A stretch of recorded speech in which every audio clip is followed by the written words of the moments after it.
Welcome to Personal Development Mastery Podcast. For this episode and the next one, I'm going to revisit two interviews that I did in the previous years of the podcast. These are two of the most important podcast conversations I had, and I decided to revisit them because I believe they had deep, useful and pertinent messages inside.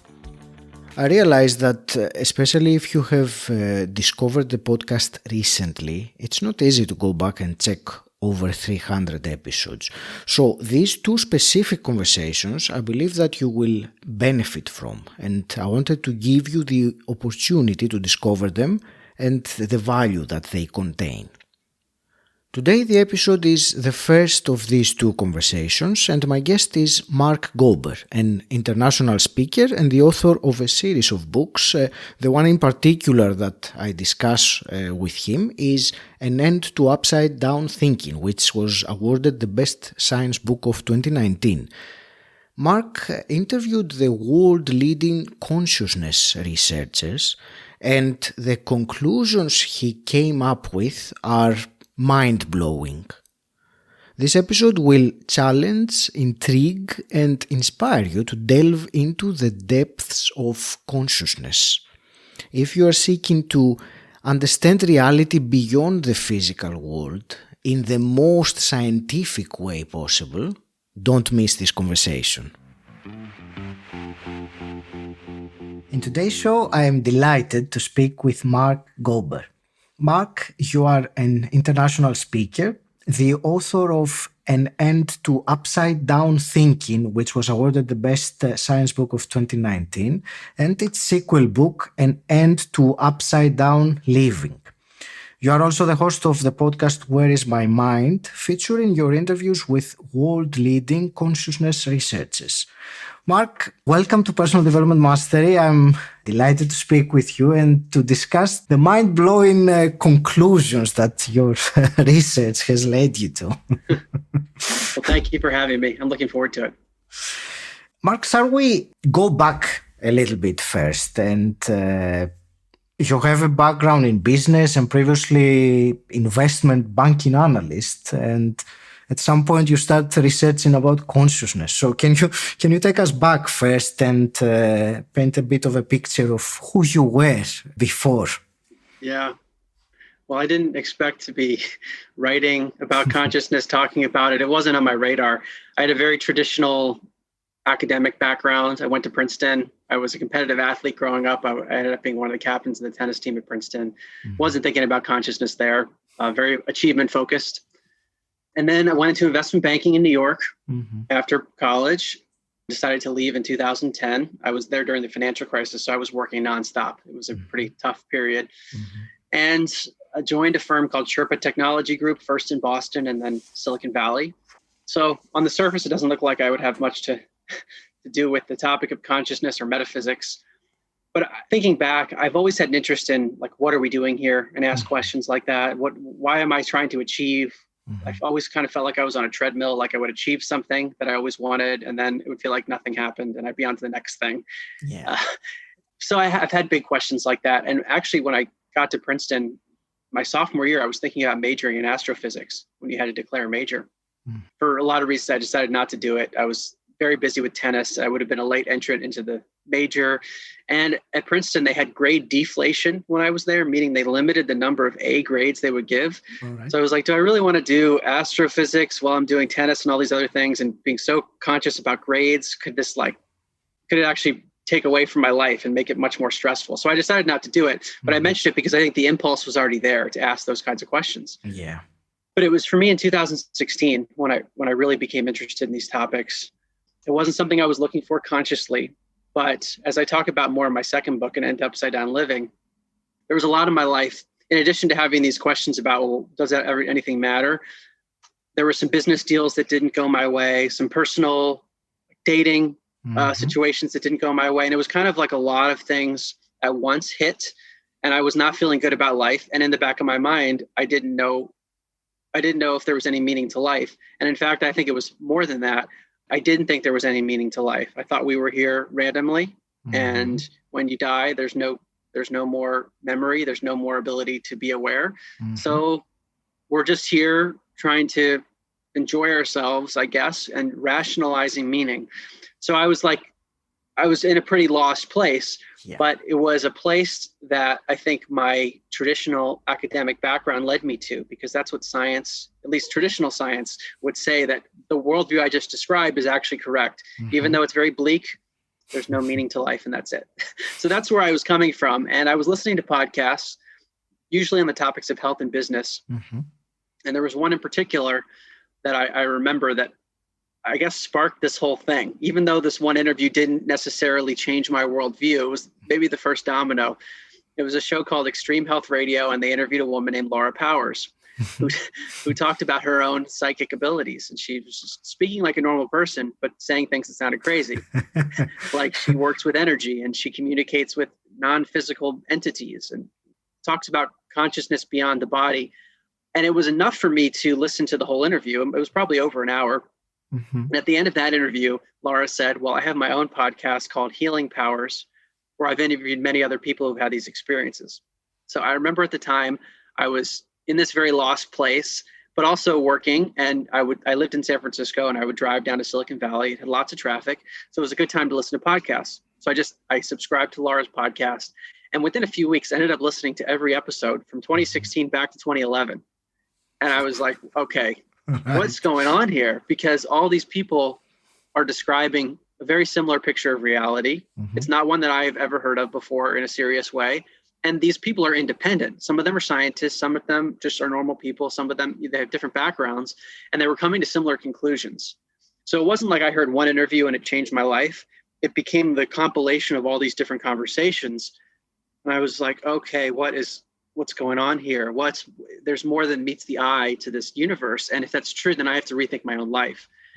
And so I started to then look at the scientific evidence for this, and looked at the University of Virginia's research, even the US government. Princeton had a lab that I didn't know about, and many people didn't know about, that studied a lot of these topics. And so long story short, after about a year of just studying, because I wanted to learn, in the beginning, it was no intention of doing like writing and doing podcasting. But I was just so curious, and my own life was changing, that I ended up deciding to write a book. And so in the summer of 2017, even though I was still working at the time, I said, okay, I'm going to it was 4th of July weekend. And it was a long weekend. I sat down with my books and said, I'm going to put this on paper. Had an outline for how I was going to do it. Ended up writing a big chunk of the book that long weekend, which then led me to finish it over the next few weekends. And then all of a sudden I came out of July 2017. I said, I have got this manuscript here. What do I do with it? And so here we are today, a few years later. A second book came out, a podcast series called Where's My Mind, where I interviewed many of the people that I wrote about. And I also, in the end of 2019, decided I would leave my firm after becoming a partner. So in 2020, which is when I ended up writing my second book, concurrent with the pandemic, I ended up having a lot of time to meditate and do more research. And that's where I am now. Great. So I'm going to go back again a little bit before we go more currently again. And I wanted to ask, you mentioned the word curious, that you were curious and you started researching. I wanted to ask, when you first listened to that first podcast that triggered you to keep on searching more, you were listening to all those things that you said that you had never heard before. Were you skeptical about them, or were you inspired by them? Were you hopeful that, oh, wow, there is something here that feels like the truth, even though I don't have any proof about it? I asked myself that question a lot, and I wish I could go back to that moment, because I didn't realize how significant it was that I would just hear this one conversation. But I think in hindsight, it wasn't skeptical or not skeptical. I wasn't even looking at it in those terms. It was more that I sensed that she was genuine in what she was describing, that she was just describing her experience. Yes. And it happened to be an experience that I had never heard of in a serious way. I don't think I'd ever heard, maybe in science fiction movies, but this was someone who was speaking about her own life. And I think I was also intrigued by her personal story, that she had a somewhat traditional background and got a master's degree in political science or something like that, and worked in higher education. So she was speaking as a person who was well educated. So it was enough for me to say that that maybe her experiences are genuine. I had no conception of what the implications would be. Yes.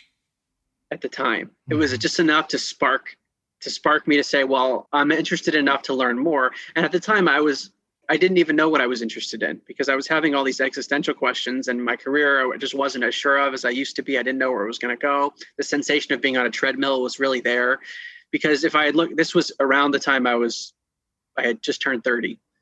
And looking back at all the things that I had accomplished that I would have wanted to have accomplished maybe 10 years ago, I would have said, okay, now I should be in a great place because I've gotten all these things done that I maybe thought were possible. And yet here I was saying, well, I don't even know what's next. It's not that great wherever I am. So I think I had the openness at that point because of my life situation. And also, I think it's important to note at this stage of my career, I was more in a managerial role, whereas much earlier, I was always at the bottom of the barrel doing all the analyst type work. And now at this point, I was delegating a bit more. So I had more free time to be able to explore, and more mental capacity to even think about these topics and think about the implications. Because if this had happened a few years before, I was so consumed with my profession, where I was always working, always thinking about it, that I didn't even have time really to analyze anything else. Awesome. And actually, I wanted to ask you one more thing about this story, which I find very interesting, because I was telling you earlier before we started recording that when I read about it, it feels to me like something took over you.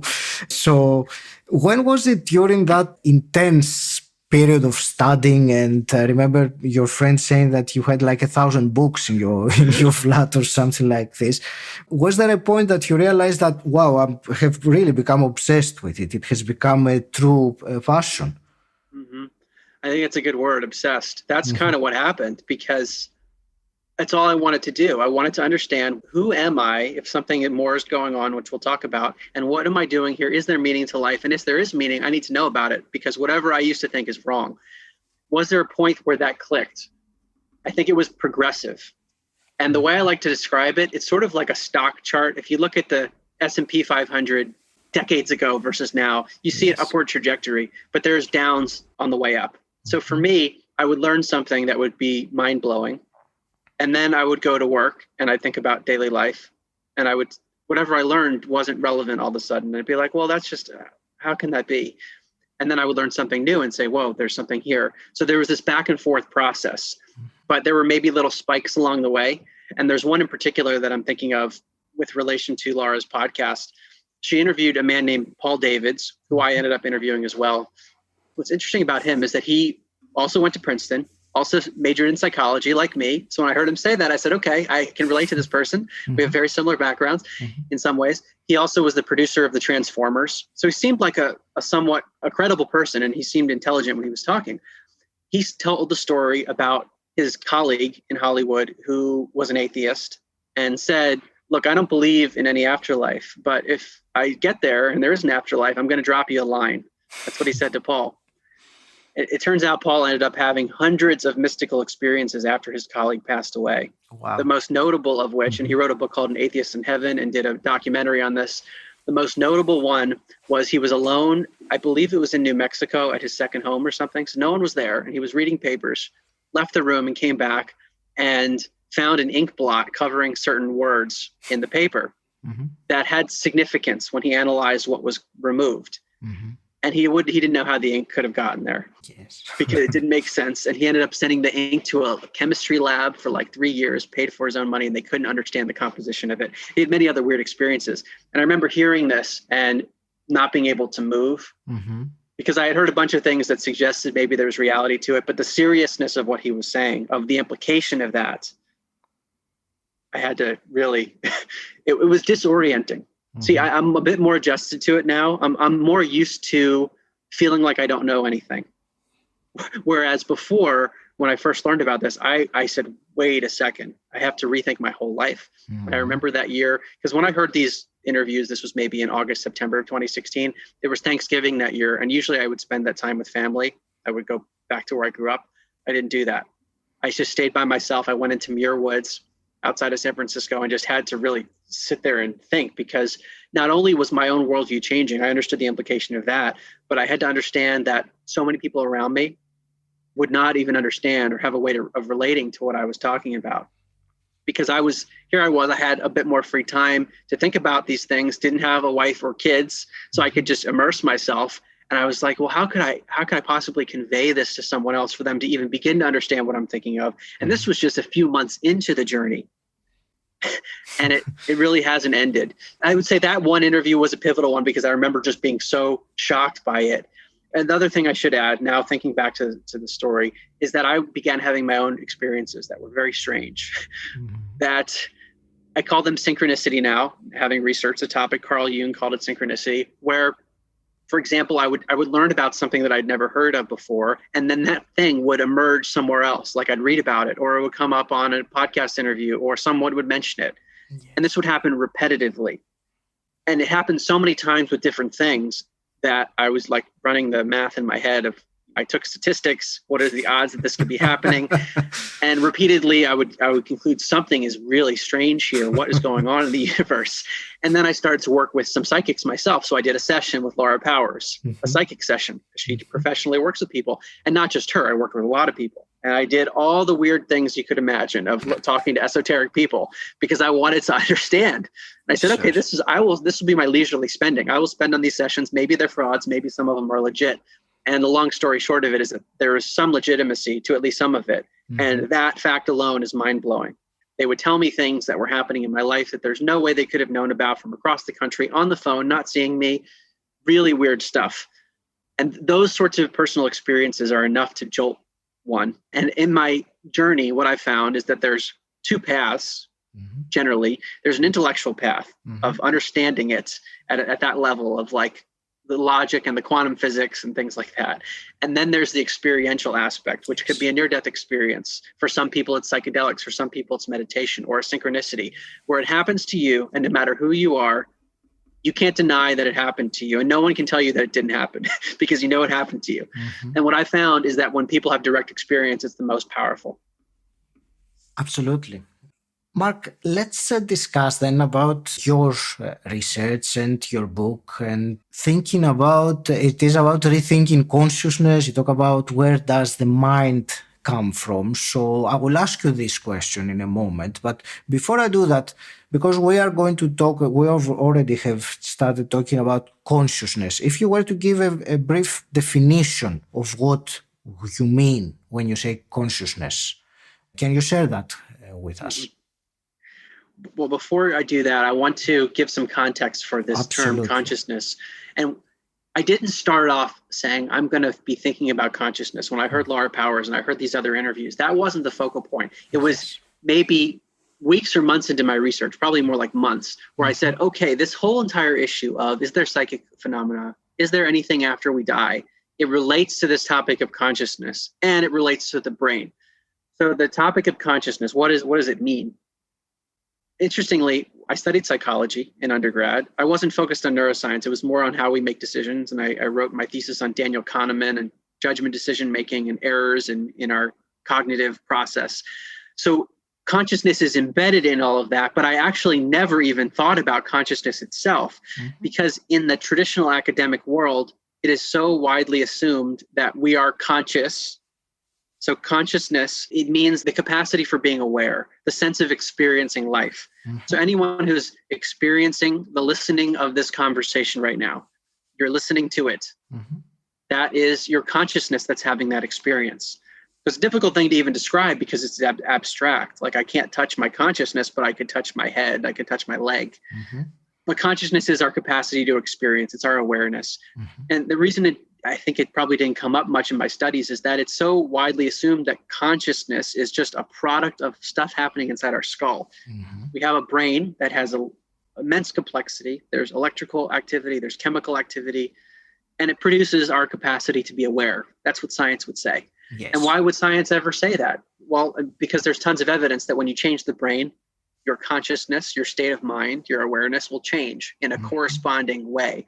So let's say someone gets in a car accident and has damage to the brain and then has memory loss. We can easily point to the parts of the brain that have been damaged and say, okay, well, you have memory loss. Maybe you have change in your vision. We can say, look, these are the parts of your brain that have been damaged. And now your consciousness, your experience has changed in a corresponding manner. Now, here's the key point. This is the critical, maybe of all the things I've researched in the last few years. If this is the one thing to understand. It's not sufficient, logically speaking, scientifically speaking, to say that, well, because there's such a strong relationship between the brain and our states of consciousness, that it therefore must be the case that the brain creates it. I'm going to pause on that. This is a big deal.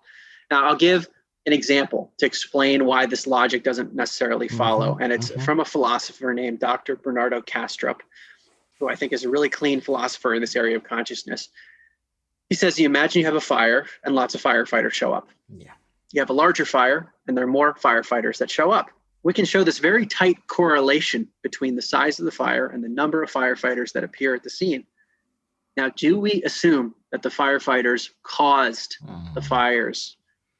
Not necessarily. Most likely, no. Yes. And so the point is that when you have two things that are related, there can be multiple relationships between them. It could be that one creates the other, or it could be that there's something else going on. And this is the key issue where I think science has gone astray, mainstream society has gone astray. It's like, and I remember this analogy when I first started, it's like you're going on a hike. And if you go one way, you're going to be on one path. But if you just take a different path to start, you're going to be on a completely different path in your life or in your thinking. And that's where this diversion happens. Is it that the brain creates consciousness? That's one path. Or is consciousness beyond the brain, and the brain is like a filtering mechanism or like an antenna receiver tapping into the cloud, like you're a cell phone tapping into the cloud? Or like we say in my podcast, is the brain actually a blindfold? And it's a processing mechanism for something that's way beyond the body. And we're shown a little sliver of it through our brain. It's like playing with Play-Doh. You can stick the Play-Doh through a little machine and squeeze it through, and it comes out as spaghetti, or it comes out as some shape. The Play-Doh in this case could be like consciousness, and the brain-body mechanism is the way in which that Play-Doh comes out. It comes out in different ways. So this way of thinking would put someone on a totally different path. It's a different path to take on the hike because, well, what is the body? What is the brain? What is a human being? What is consciousness in relation to that? And I will say one more thing and pause after that. The broader thesis here is that, to go back to Dr. Kastrup, the philosopher, he says that all reality is actually just one consciousness that we're a part of. And we're whirlpools within a stream, an infinite stream of water, where water's like consciousness. So it's this idea that we are individuals, but we're kind of not individuals. We're separate, but we're not separate. So when I'm experiencing things as the whirlpool of Mark, I'm experiencing one aspect of reality, but there's a much bigger stream out there, and my brain and my body are somehow blocking me from that. And that's the general metaphysical framework that has informed all of the work that I've done. This idea, brain, consciousness, they're related, but actually there's a lot of evidence to suggest that the brain is this antenna, receiver, filter, and we as our individual identities are much more than our bodies, and we're fundamentally interconnected. I remember an analogy that I had read about. You said the whirlpool. I remember it like waves in the sea. So the waves might think that they are individual from each other, but they're all interconnected through the sea and they can't exist on their own. They tend to focus on what they are and not to the whole. So it's similar to the whirlpool. And great analogy, yes. You were saying about this, the causation and the correlation, which many people unfortunately have that really, I don't know if that is intentionally done or not, but there is quite a lot of confusion about whether something that you were giving that wonderful example with the firemen and the fire. So obviously they don't cause the fire, but one might look at them and draw that conclusion either mistakenly or deliberately to mislead others.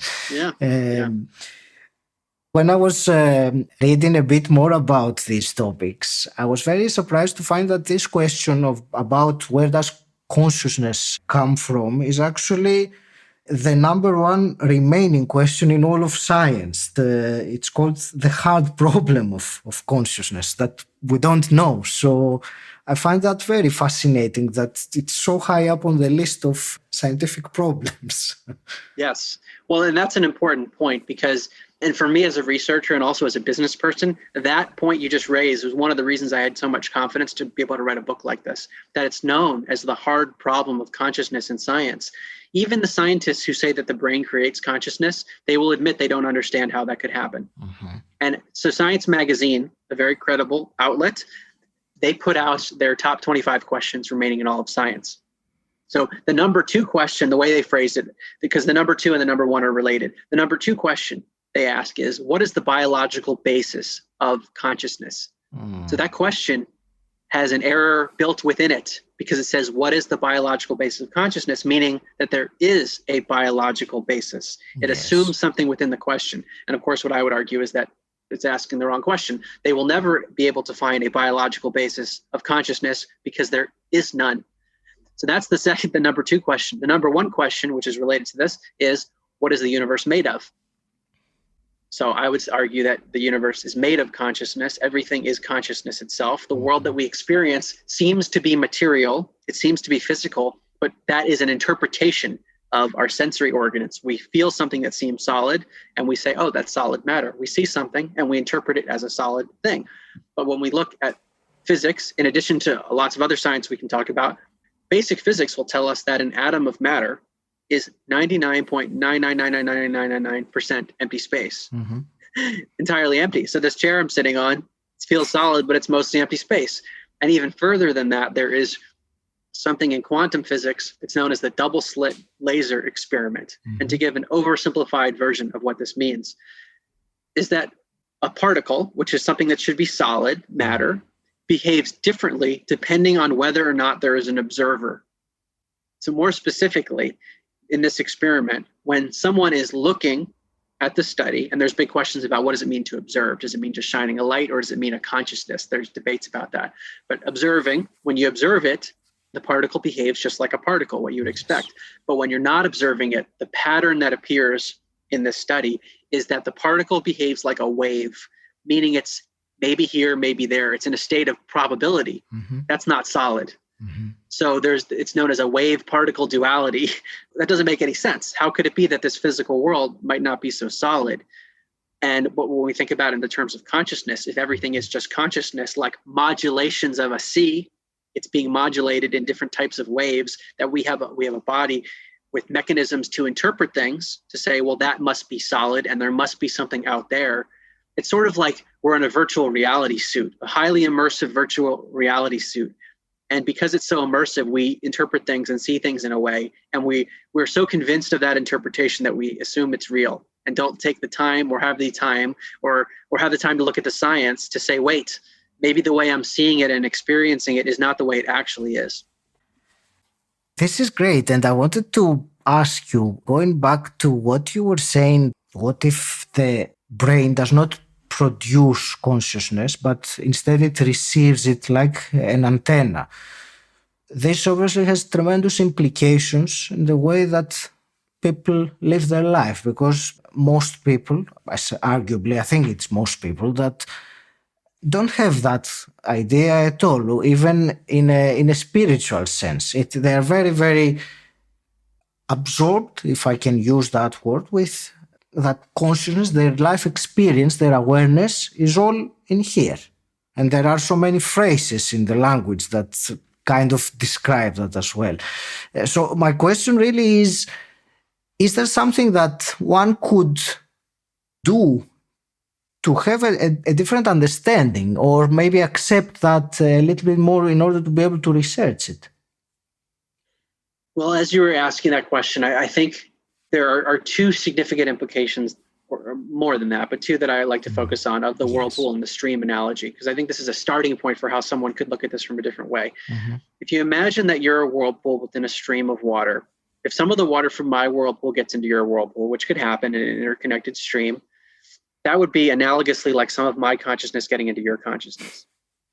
That would be like a telepathic or a psychic effect. So one of the predictions of this model of consciousness is that psychic phenomena would be real. They wouldn't be weird anomalies. They wouldn't be paranormal. It would be normal if we just change what we agree to be normal, if it's all one consciousness or something like that. That's number 1. Number 2 is if you imagine a whirlpool that delocalizes, it stops being a whirlpool. The water just flows back into the stream. That would be analogously like someone who's in a body where their physical body dies, their consciousness actually doesn't die, it transitions into a new state, it flows back into the broader stream. So these are the two big implications for me as I've studied this, that psychic phenomena would be real, and also there would be something known as the survival of consciousness after bodily death, meaning you don't die, which is a very radical thing to say, but now for me, I'm almost desensitized to it because there's so much evidence. And the way I've approached this from a rational academic perspective, as someone who's in business saying, if I'm going to write a book about this and do podcasts, I have to have a rational way of looking at this.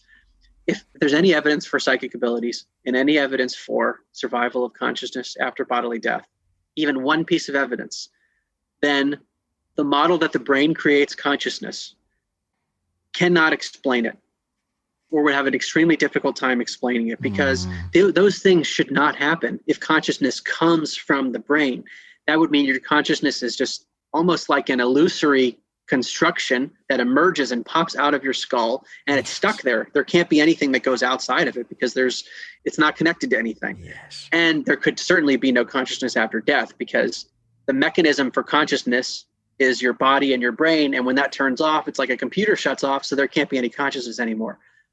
But if we're connected as one stream, what Erwin Schrödinger, the Nobel Prize winning physicist, said, he said, in truth, there's only one mind. So the quantum physicists understood this. If we're part of one mind, and we are, like, as Kastrup says, it's like one mind has dissociative identity disorder. We're dissociated into these alter egos, whirlpools, and we can explain this stuff very easily of psychic phenomena and survival of bodily death. And that's my first book, actually. It's structured that way. In the podcast, to an extent, it's structured that way. I have chapters on these things. So in the book, there's a chapter on telepathy, mind-to-mind communication. There's a chapter on the evidence for remote viewing, which is seeing something that's far away with your mind, both in space and time. There's evidence for precognition, which is knowing or sensing the future before it happens, which is this idea that consciousness is not only fundamental, but it's also beyond space and time. So it can reach forward, it can reach backward, because time doesn't even exist at this level, at this high level. I also look at psychokinesis, which is the mind impacting matter. You change the waves in the pool, in the stream, then the physical manifestations of reality would change in a corresponding way. So the mind is actually impacting reality. So that's the psychic abilities. And I also looked at the evidence for all this stuff with animals, because they're scientists that looked at this. And then I looked at near-death experiences, which are people that have no brain functioning at all, or little brain functioning, like they have cardiac arrest or some kind of major physiological trauma, or they're under general anesthesia, and yet they have lucid experiences, which we could talk about a bit more, because there's evidence that that's not a hallucination. Looked at communications with the deceased. So these are people that claim that they can get information from dead people and then communicate it. Mediums. There's actually scientific evidence for that. And then finally, I have a chapter on children who have memories of a previous life. And I'm referring to research done at the University of Virginia, over 2,500 cases for decades.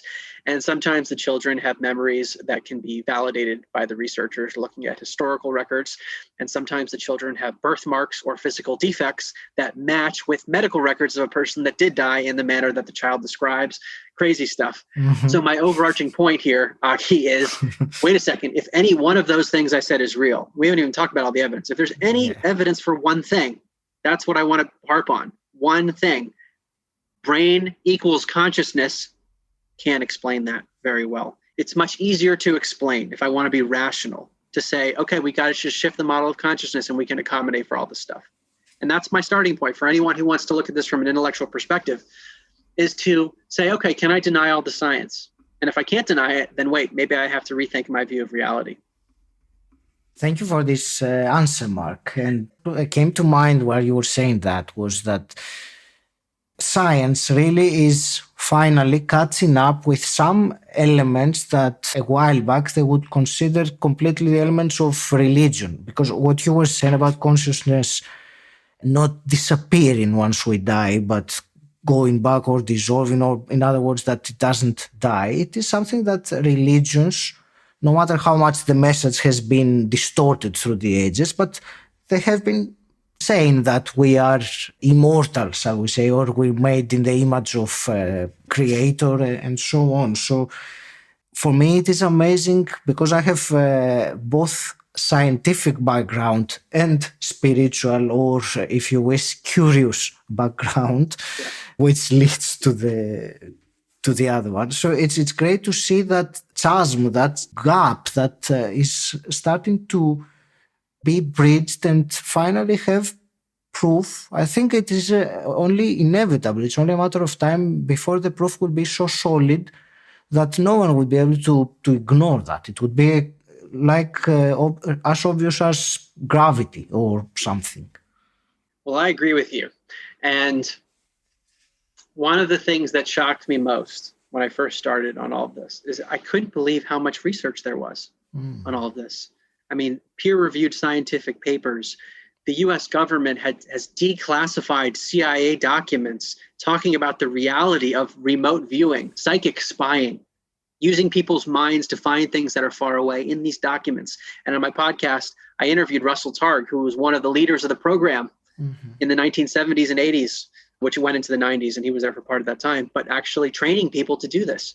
So there's so much evidence for it, and yet how could it be that the mainstream scientific community doesn't talk about this? And in fact, there's an aversion to it, because now I've gotten to know many of these scientists who study these anomalous topics, the paranormal. I'm on the board of the Institute of Noetic Sciences, which was founded in 1973 by an Apollo 14 astronaut who had a mystical experience coming back from the moon that he speaks of. He's passed away, but he spoke of frequently and said, well, we need to be studying this stuff scientifically in an independent institution, because in most places, if you're a scientist who says, hey, I want to study precognition, which is how you could know something before it happens, they're going to say, okay, good luck getting tenure. It's not going to be an easy path for you. Yes. So I've had to think really hard, okay, what's going on here? We are at the infancy of learning about these things. I will acknowledge that. Like we might know that there's an effect, but we don't really understand it. However, there's strong evidence for the fact that there is an effect happening. And it's been going on for a while that we've known about this. And I thought I had a good education, and I knew nothing about this. And if I talked to my colleagues about it, they would tell me I'm crazy. And they have said, okay, that's crazy stuff, doesn't exist. So what's going on here is, part of it, I think, is there's a paradigm shift happening. And with paradigm shifts, people have a difficult time changing their thinking, especially if you're a PhD. Imagine you're a well-known professor with tenure, and someone comes along and says, look, you know this theory you've been talking about your whole life?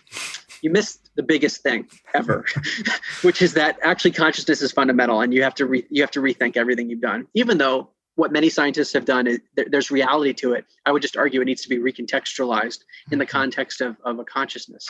So I think there is a resistance naturally to this stuff that in some ways I'm discouraged about, because in the last few years, maybe there's been a bit more receptivity to this, but in a lot of ways, there's still closed-mindedness, even though the evidence seems to accumulate and it gets more and more airtime.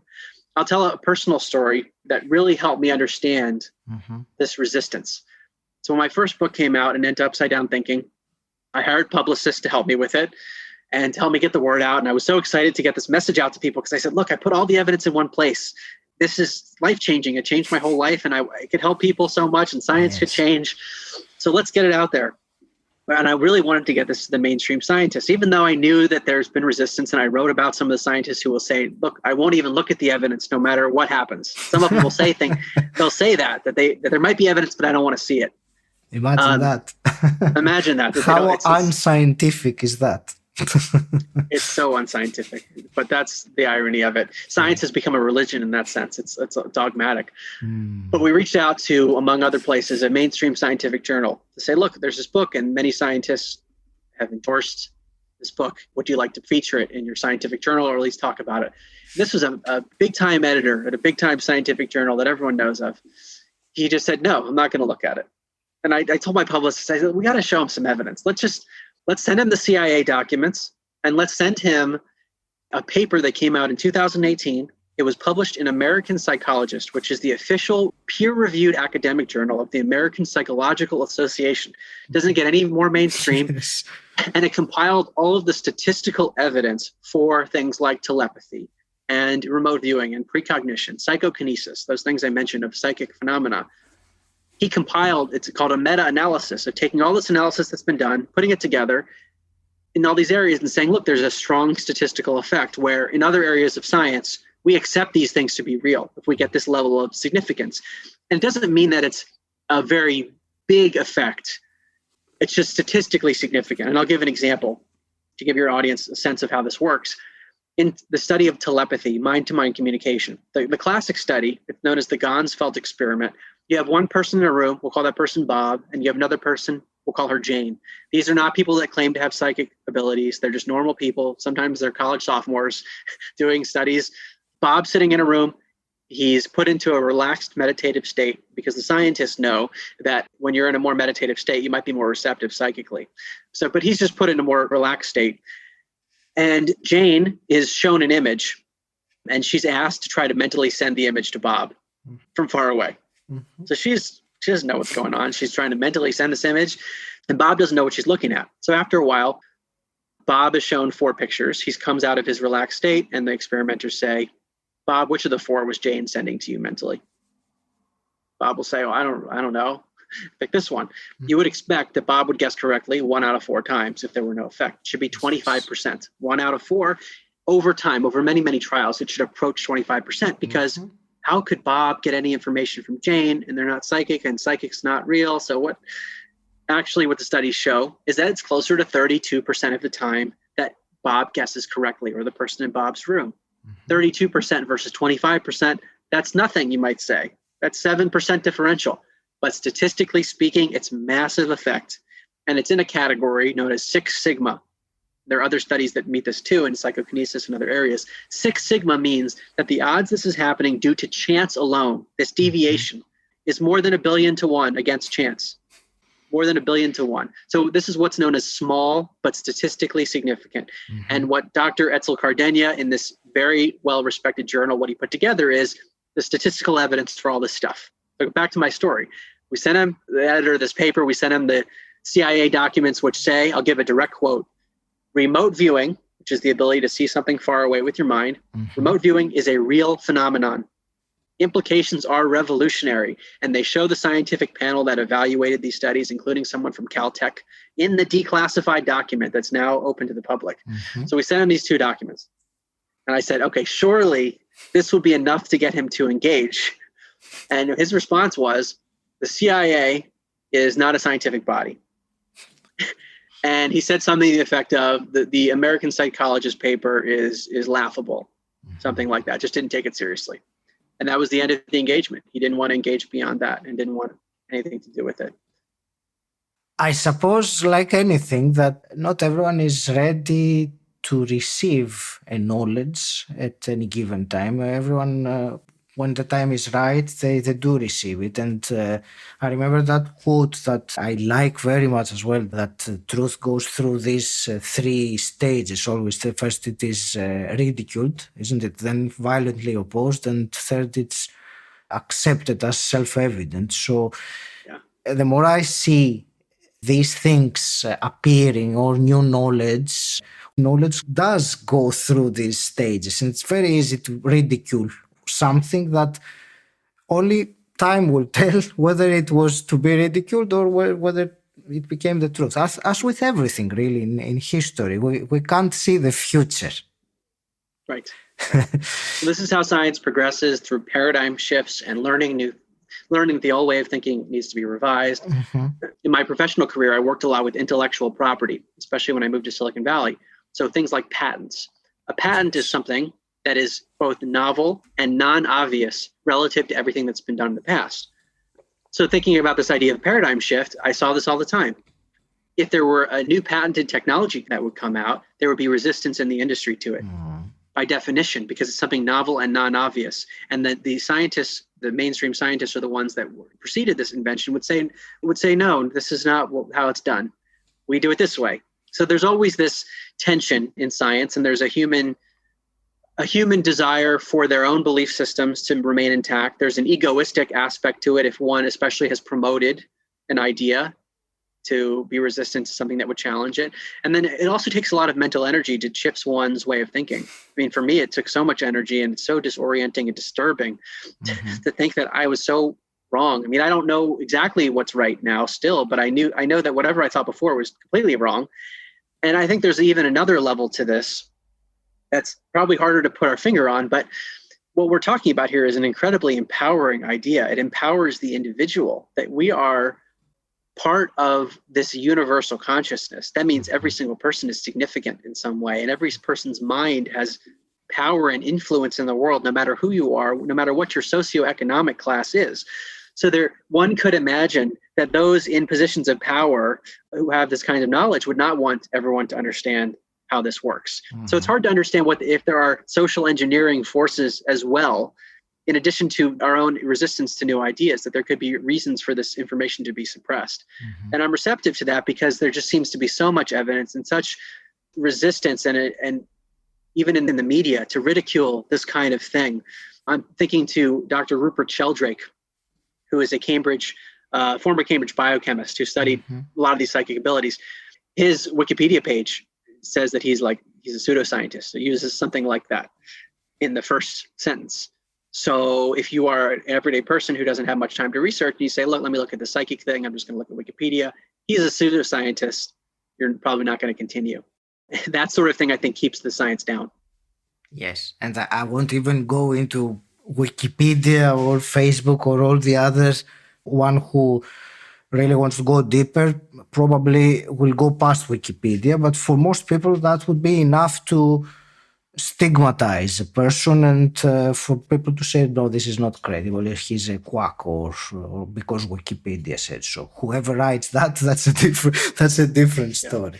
Mark, can I ask you, looking forward, as more and more of this knowledge and scientific evidence comes around and people realize it and more people accept it and there is less and less resistance. So looking ahead in the future, how do you see humanity changed by this realization? I'm thinking of Rupert Spira, who is a philosopher in this area. He talks about how we look at the world's problems. We could name them very easily. There's so many problems that we can all point to in the world. He says they're all symptoms. They're not the disease. The disease is the misunderstanding of reality and the misunderstanding of our identity. That our identity is consciousness beyond the body as an interconnected thing. Our identity is not our body. So that's the biggest thing of all. If we could understand that, if everyone really understood that and lived it, and this is more my second book, and End Upside Down Living, how do we embody that? That's huge, but it's hard. I mean, because there's so much conditioning. We have to overcome our old way of thinking, and we're in a body that makes us believe the world as we see it is what it is. So there's a lot of hurdles to overcome in this process, but I think that's the ultimate thing that we can really, if we can get to, there's a dedication component to this, that it takes so much mental energy and time and commitment to really want to go down this path, to fully embody it.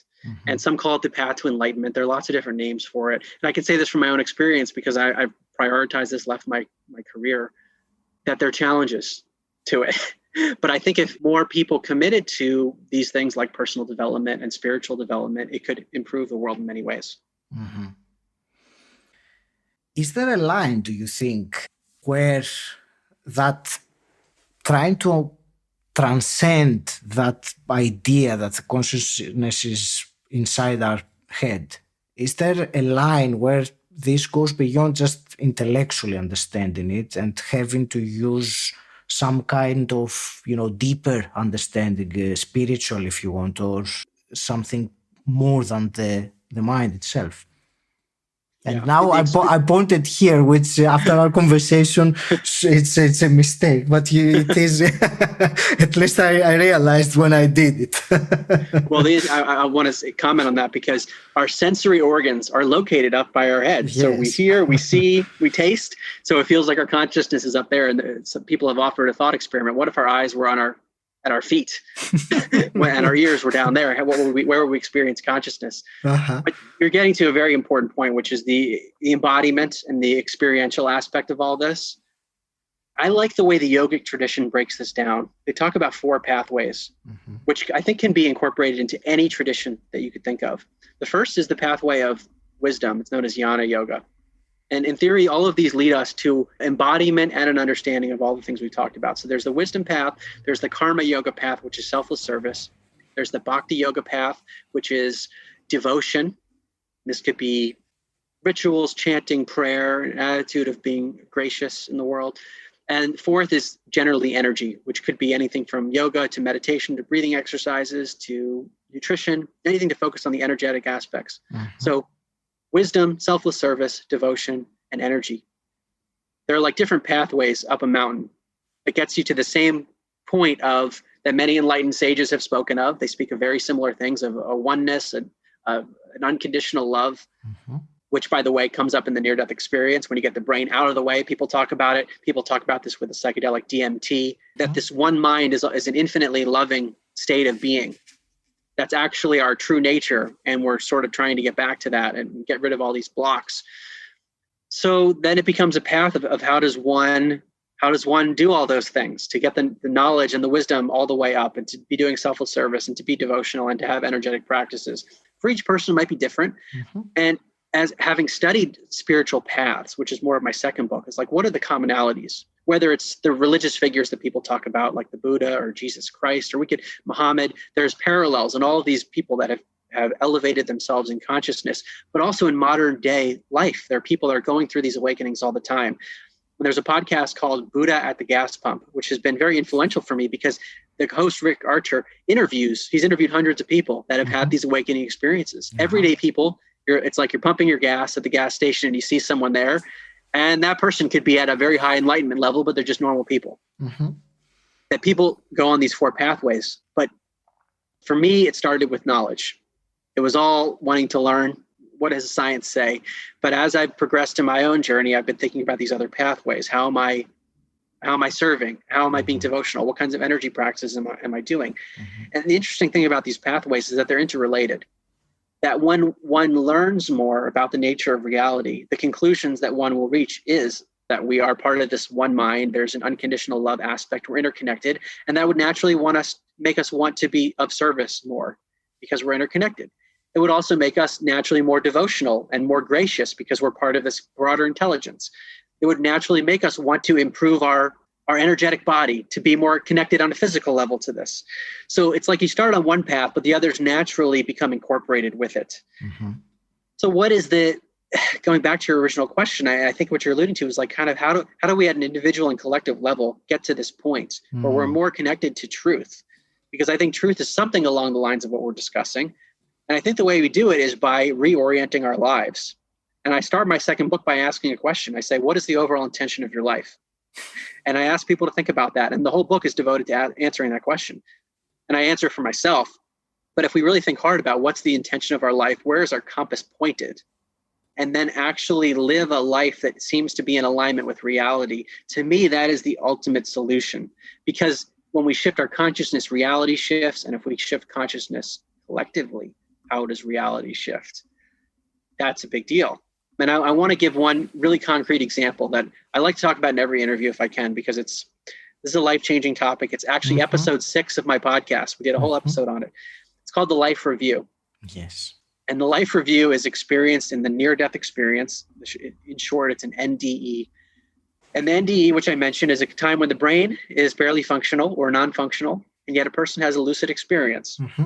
So Dr. Bruce Grayson from the University of Virginia, who I interviewed for my podcast, he's been studying these near-death experiences for decades, and he says we're left with this paradox that at a time when the brain isn't functioning, the mind is functioning better than ever. What is going on? You get the brain out of the way and people are hovering over their bodies. They talk about this unconditional love sense. They see deceased relatives sometimes. Sometimes they see beings of light. And sometimes they'll see things in the room that upon being resuscitated are validated as accurate. So they'll be like, I hovered over my body. I saw my own resuscitation. I saw something in the other room. I saw something on the roof or the ledge or something outside. And they come back in, and then the doctors or family say, wait, no, that's not possible. What you're describing is accurate. And these are very significant. They're known as veridical out-of-body experiences, meaning the thing they experienced was verified as accurate. You know what that means? It's not a hallucination by definition. So I give that preface to say that, okay, what happens in the NDE state, the near-death experience, is very significant to tell us something about the nature of reality. What are we missing with our brain? What is the blindfold blocking out? And what people often report is a life review also in the state of being out of their body or whatever, where they relive their whole life in a very short amount of time. So something with time is weird, that you could relive your whole life in a short amount of time. But what people say is that not only do they relive the events through their own eyes and feel everything that they experienced, but they relive it through the eyes of the people that they impacted, as if they were that person. Okay, so this is the idea of interconnectivity, the one mind. It's like the one mind can switch lenses. It can be multiple whirlpools at once. This is incredibly significant because when people come back in their bodies afterwards, after the life review, they say, whoa, these materialistic things I cared about, those are not the things I was seeing in my life review. I didn't see how much money was in my bank account in my life review. I saw how I treated the cashier at the grocery store and how that action, positively or negatively, impacted every other person in line afterwards. So what people say frequently is the little things are the big things in the life review. And they change their life when they come back often. Sometimes they change their jobs, they get divorced. I interviewed a man named Daniel Brinkley for my podcast who's had 4 life reviews in 4 near-death experiences. Wow. He was electrocuted. He was struck by lightning. He had open heart surgery twice, brain surgery once. And each time he had a life review where he relived his combat days in Vietnam. So he experienced the deaths of the people that he killed through their eyes. He got to feel that pain. And for him, it was very difficult to talk about, to have to live through that multiple times. He also told me that he experienced the pain of the child that would no longer have a father because he had killed a father. He felt the indirect effects. He said they were not quite as strong, but he felt the indirect effects. So you can see the rippling of our actions. So just hear that fact for your listeners. And we never know who's going to hear this when. It could be next week. It could be years from now that someone hears this. But think about the possibility that a percentage of what I just said is true. That this is the nature of reality. We're interconnected. We have an amnesia somehow from it. We don't remember it in this state. But that's the nature of reality, that we're interconnected and our actions actually matter. That could dramatically shift our lives and also shift the lives of others around us because of the way we start to treat them. Wow, this is just mind-blowing. And that ripple effect, I never thought of it in such a way, but it does make complete sense. Mark, wow, this is an extremely intriguing conversation. I could go on for a very long time.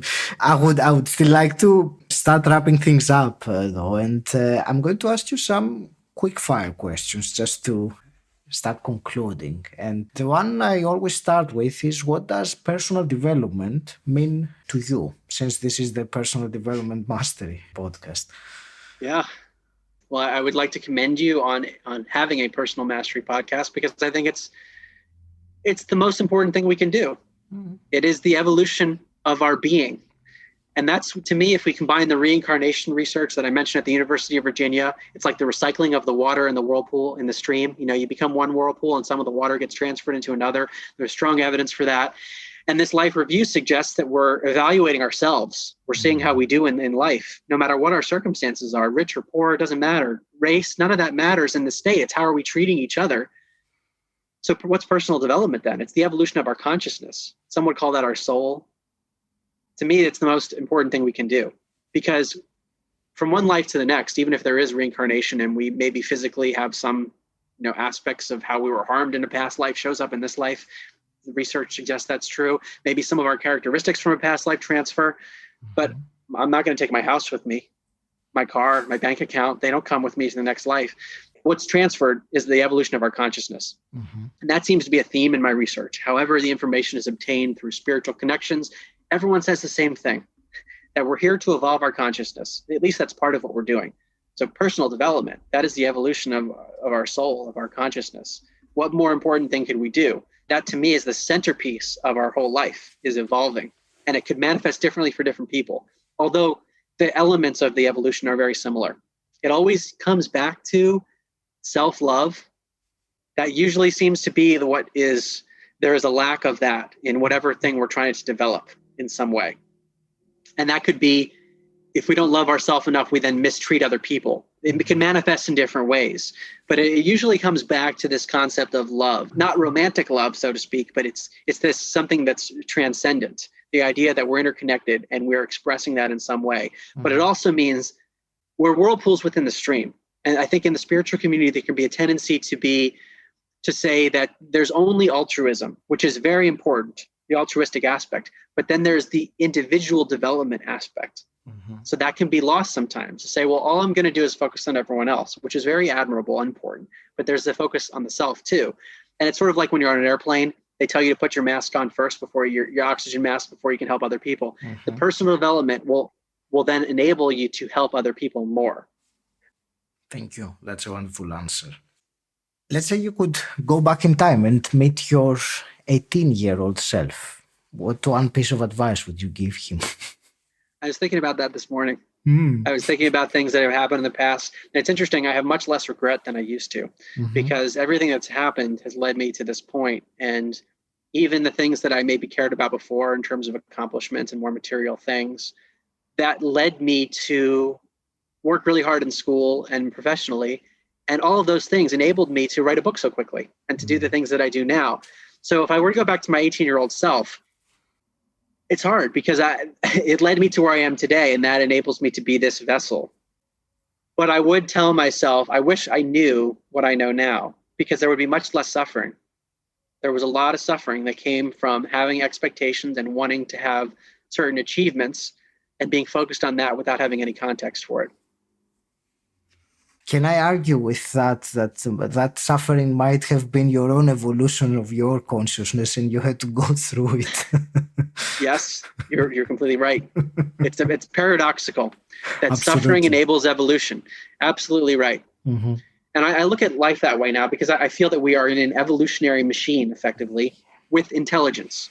Now, this is an important point that in the last few years have more solidified within myself, that not only is the one mind unconditionally loving, because that seems like that's what people always experience, and it kind of makes sense to me, but it's intelligent and infinitely intelligent.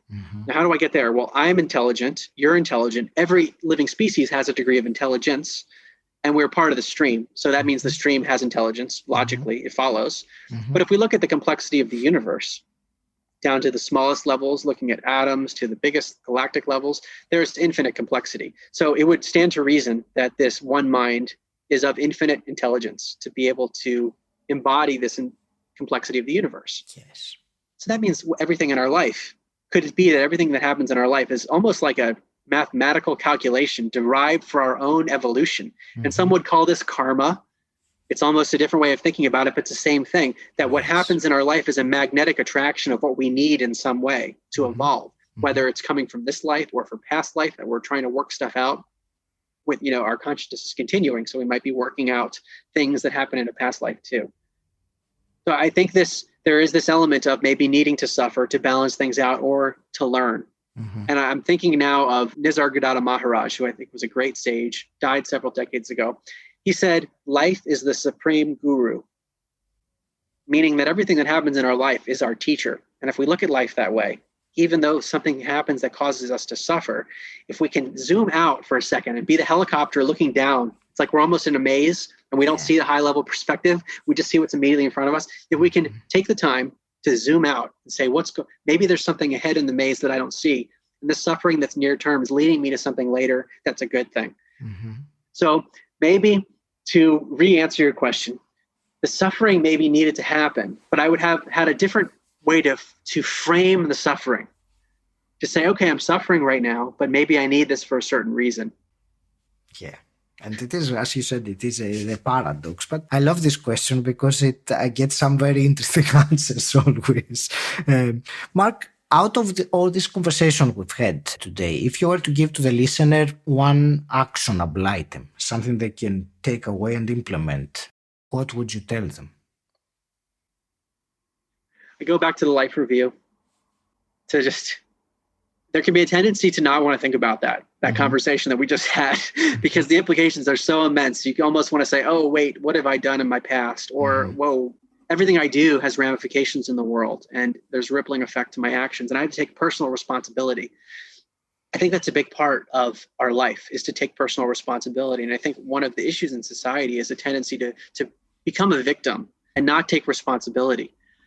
I will close with this. Ken Wilber, the philosopher, he says, it's not just about waking up, which is this having maybe incredible experiences in meditation, feeling the one mind, the unconditional love. That can all be in the bliss. That's part of it. But there's also other areas of development that are somewhat independent. He says there's waking up, there's cleaning up, and there's growing up. And this will be the parting message to your audience. Waking up is very important. So maybe that's doing our knowledge and our meditation and our devotion and our selfless service. Mm-hmm. But there's cleaning up too, which is looking at our own trauma and figuring out maybe what's been repressed and allowing that to be expressed. Because if we don't clean up, it's going to come back to haunt us in some way, and we're going to be forced to. But there's also growing up, which is this life review concept of responsibility, to accept responsibility for our own actions, mm-hmm. and to not just want to shut it out and not to be naive, to acknowledge that there can be darkness as well. So there's waking up and cleaning up and growing up, the maturation process.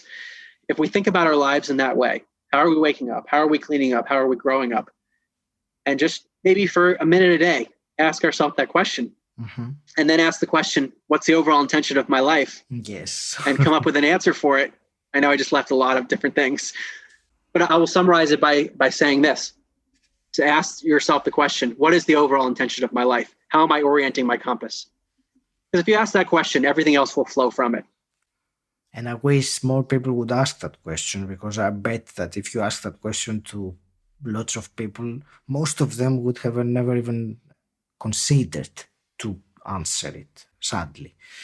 Mark, how can people connect with you and find out more about yourself and what you do? My website, which is my name, markgober.com, markgober.com. Also, my two books, An End to Upside Down Thinking and An End to Upside Down Living. They're available on Amazon. They're in Kindle, hardcover, and Audible.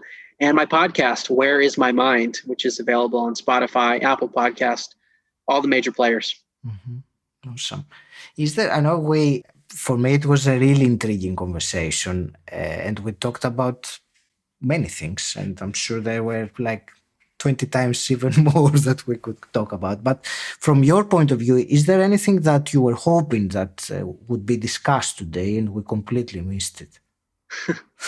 We covered a lot. Thank you. You asked great questions, very well-informed questions. And I can tell that you've done a lot of thinking about personal development and orienting your compass based on the questions you've asked. Mm-hmm. So I think we've covered what I would hope to cover. And at the same time, we're in an intelligent universe, and whatever came through in this conversation probably came through for a reason that I don't know, because you asked questions probably that you might not understand fully. And so I'm just going to hope that your audience listens to this whenever they do, and that they get what they need from it. Mm-hmm. That's brilliant. Thank you very much. Mark, I want to thank you again for your time and sharing your insights with me today. I want to wish you all the very best with all your plans for the future, and helping to bring that knowledge and that scientific proof of what is happening to the world. Any last parting words? I want to thank your audience for listening this far in the conversation, because if you have, you've been exposed to a lot of ideas.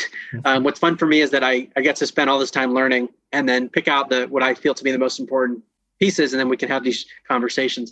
But I would just encourage your audience that if you're interested in this and you feel a pull, not everyone feels a pull, but some people feel a really strong pull. I would say go with it, because what is the nature of reality? If what we're talking about today is even partially true, then there's probably a desire for all of us innately to want to understand ourself, because ourself is connected to the nature of reality. Mm-hmm. So I would just give encouragement to go for it, and to maybe, if you're really busy, even to, instead of listening to one podcast a week, listen to 2 podcasts a week. Think about how you can ratchet it up. And I say this from personal experience, that it is really life enhancing and has helped to reduce suffering. There is still suffering, but I can contextualize it much more. And so life improves. Even though it can be a rocky process upward, there can be some down times. It's an overall upward trajectory. I hope you enjoyed listening. If you have, please share this episode with someone who you think would benefit from it. And until next time, stand out, don't fit in,